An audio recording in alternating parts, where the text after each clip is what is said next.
इस कहानी की शुरुआत में हमें बैकी नाम की एक लड़की को दिखाया जाता है जो माउंटेन क्लाइंबर है। उसकी अभी अभी डैन से शादी हुई है। डैन भी एक माउंटेन क्लाइंबर है। इन दोनों को ही पहाड़ों पर चढ़ने का शौक है और इस वक्त भी ये पहाड़ों के ऊपर चढ़ रहे होते हैं। बैकी के साथ उसकी दोस्त भी होती है और अब डैन जब ऊपर चढ़ रहा होता है तभी उसे एक घोंसला दिखता है और जब वो उसके अंदर हाथ डालता है तो उसके अंदर का पक्षी उड़ जाता है, जिस वजह से डैन का बैलेंस बिगड़ जाता है और वो ऊपर से नीचे गिर जाता है। पर वो रस्सी से बंधा हुआ है, इसीलिए अब वो हवा में लटक गया है। अब ना वो ऊपर आ सकता है और ना ही नीचे। ये दोनों के दोनों डैन को बचाने की कोशिश करते हैं लेकिन ये उसकी मदद नहीं कर पाते और तभी उसकी रस्सी का क्लिप निकल जाता है। डैन की ऊपर से गिरने से मृत्यु हो जाती है। इस हादसे के 51 हफ्तों के बाद हमें बैकी को दिखाया जाता है जो पूरी तरह से शराब में डूब चुकी है, क्योंकि वो अपने पति डैन से, जिससे वो बहुत प्यार करती थी, उसे अब भी याद करती है। उसने अब तक उसकी अस्थियों को विसर्जित नहीं किया। उसकी अस्थियां अब भी उसके पास हैं। बैकी की जिंदगी में अब उदासी के अलावा कुछ भी नहीं है और बैकी के पास एक बार फिर से उसकी वही दोस्त आती है जो उस वक्त उसके साथ थी जब डैन ऊपर से नीचे गिरा था। उसकी दोस्त का नाम हंटर होता है। हंटर बेकी को देखकर बहुत खुश होती है। जब उसे पता चलता है कि बेकी ने अपनी जान लेने की भी कोशिश की तो वो बेकी से कहती है कि हमें दोबारा से क्लाइंबिंग करना चाहिए।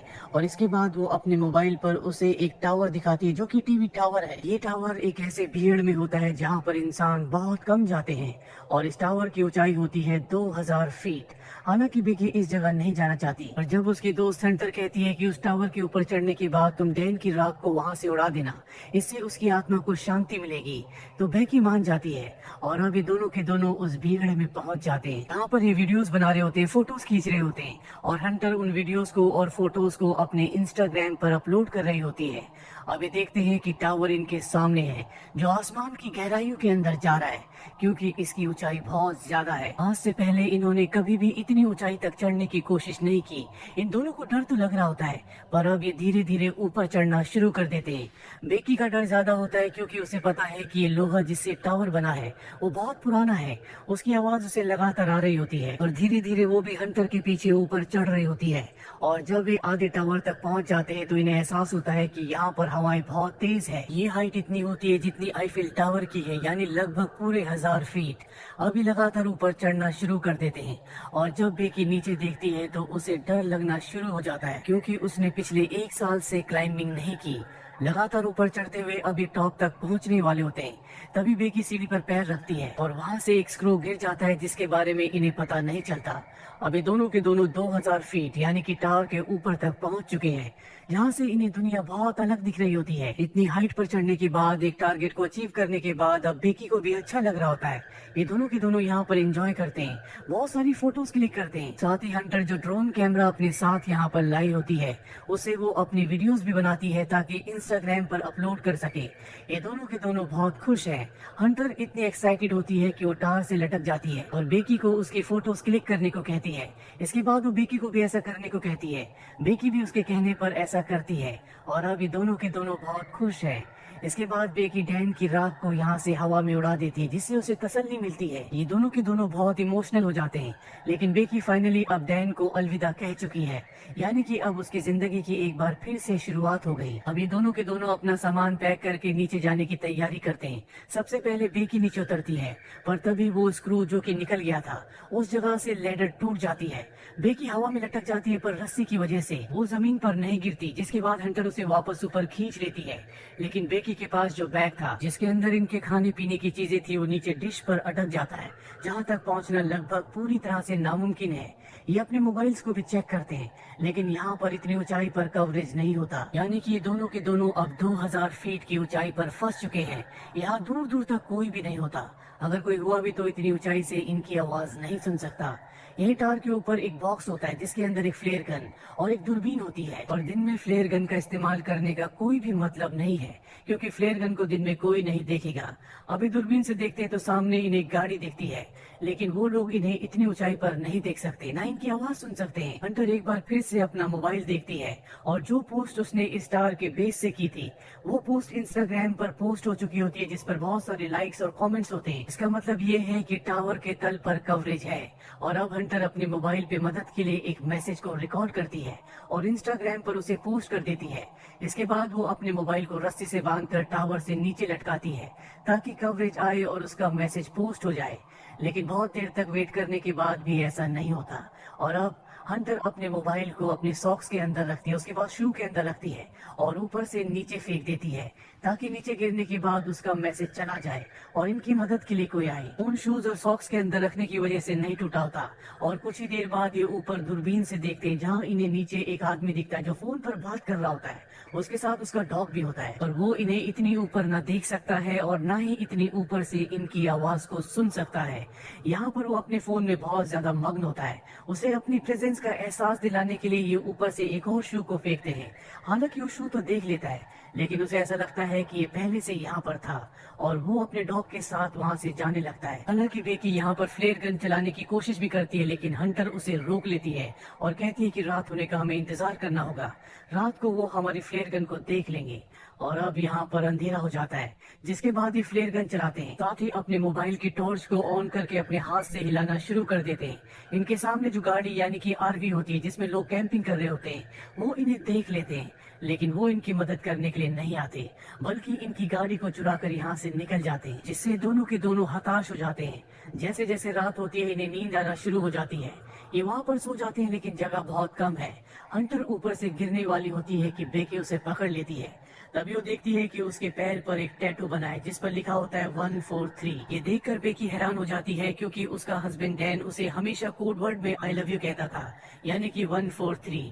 वो समझ जाती है कि डैन के बीच में और हंटर के बीच में कुछ न कुछ था और जब वो हंटर से पूछती है तो वो एक्सेप्ट कर लेती है। वो बेकी से माफी भी मांगती है लेकिन बेकी अब पूरी तरह से नम हो चुकी है। बेकी की नजर अब भी उस बैग पर होती है जो बैग नीचे एंटीना में यानी कि डिश पर अटका हुआ है। उसके अंदर इनका ड्रोन और खाने पीने की चीजें हैं। किसी भी कीमत पर इन्हें उस बैग को ऊपर लाना होगा पर वहाँ पर सीढ़ियाँ नहीं होती, इसीलिए उस बैग तक पहुँचना इतना आसान नहीं है। और हंटर जो कि बहुत ही साहसी होती है वो रस्सी की मदद से नीचे जाना शुरू करती है पर इससे पहले कि वो डिश तक पहुँचती रस्सी खत्म हो जाती है। हंटर जंप लगाकर डिश तक पहुँच जाती है। अब उसके पास बैग है लेकिन रस्सी उससे दूर होती है। वो सेल्फी स्टिक की मदद से बैग को रस्सी में अटकाती है और इसके बाद खुद भी जंप मारकर रस्सी को पकड़ लेती है। पर रस्सी से ऊपर चढ़ना इतना आसान नहीं है क्योंकि इसमें बहुत ताकत लगती है। उसके हाथ जख्मी हो रहे होते हैं जिस वजह से रस्सी उससे छूट जाती है, वो नीचे गिर जाती है। बेकी जब नीचे देखती है तो वो अब भी रस्सी से अटकी हुई होती है और वो उसे रस्सी के साथ ऊपर खींच लेती है जिस वजह से उसकी जान बच जाती है। अब इनके पास इनका ड्रोन है जिसे ये मदद मंगवाने के लिए यूज करना चाहते हैं। ये एक पेपर पर लिखते हैं कि हमें मदद की जरूरत है, हम टावर के ऊपर अटक चुके हैं और उस पेपर को ये ड्रोन के साथ फिक्स कर देते हैं और अब ये ड्रोन को उड़ाते हैं। और तभी इन्हें पता चलता है कि इनके ड्रोन की बैटरी बहुत ज्यादा डाउन है, वो सामने दूर दिख रहे घर तक नहीं पहुंच सकता, इसीलिए इन्हें ड्रोन को वापस बुलाना पड़ता है। और अब एक बार फिर से रात हो जाती है। रात को जब बेकी सोती है तो ऊपर देखती है कि टावर के टॉप पर एक लाइट चल रही है यानी कि वहाँ पर करंट है। वो बड़ी मुश्किल से ऊपर चढ़ती है और ड्रोन के चार्जर से उसे चार्ज करना शुरू करती है। जब तक ड्रोन चार्ज नहीं होता उसे वहीं पर लटका रहना पड़ता है। ड्रोन जब पूरी तरह से चार्ज हो जाता है तो बेकी नीचे उतर जाती है, जिसके बाद ये ड्रोन पर उसी चिट को लगाते हैं जिस पर इन्होंने लिखा होता है कि इन्हें मदद की जरूरत है और इसे उस घर की तरफ भेजते हैं जो सामने दिख रहा होता है। और इससे पहले कि वो घर तक पहुंचता वो एक गाड़ी से टकरा जाता है जिससे इनकी आखिरी उम्मीद भी टूट जाती है और अब इन्हें कोई उम्मीद नहीं है कि कोई इनकी मदद के लिए यहाँ पर आएगा। बेकी की हालत बहुत ज्यादा खराब हो चुकी है। वो हंटर से कहते हैं कि तुम मुझे अपना शो दो, मेरी बात ऐसे अपने डैड को सेंड करती हूँ। लेकिन उसे नीचे से हो सकता है कि कभी जाकर मेरे डैड को हमारा मैसेज मिल जाए, वो हमारी मदद के लिए यहाँ पर आ सकते हैं। लेकिन हंटर उसे मना कर देती है और तभी उसे एहसास होता है कि उसके साथ हंटर है ही नहीं, वो अकेले है। दरअसल जब हंटर नीचे बैग में गई थी तो सच में ऊपर आके उससे रस्सी छूट गई थी जिससे उसकी मृत्यु हो गई थी और अभी उसकी बॉडी किसके ऊपर होती है। दरअसल बेकी सिर्फ यहाँ पर हेलुसिनेट कर रही होती है। उसे सच्चाई का पता चल चुका है कि वो इस पहाड़ के ऊपर अकेली है और उसको जीने की उम्मीदें पूरी तरह से खत्म हो चुकी है। वो मरने से पहले अपने पिता के लिए आखिरी मैसेज रिकॉर्ड करती है लेकिन वो उससे पहले खत्म हो सकता क्योंकि यहाँ पर कोई है। वही तो सो जाती है और उसके जो उसकी तो देखती है कि वहाँ पर एक मंजर उसके घाव को खा रहा है, उसे पकड़ कर मार देती है।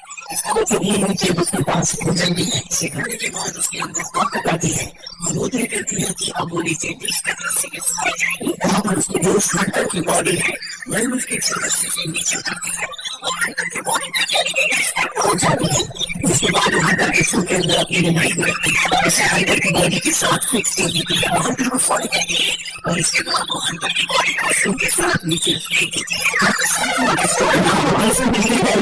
शू के साथ सेल्फी के नीचे फेंका था, तो वो डिस्कवर हो गया था कि पुलिस से इनका मैसेज करने के लिए अपनी बॉडी के साथ शू के अंदर उतरे उड़ान करने के लिए है। तो वो कौन कौन सा स्लोक रहेगा जैसे कि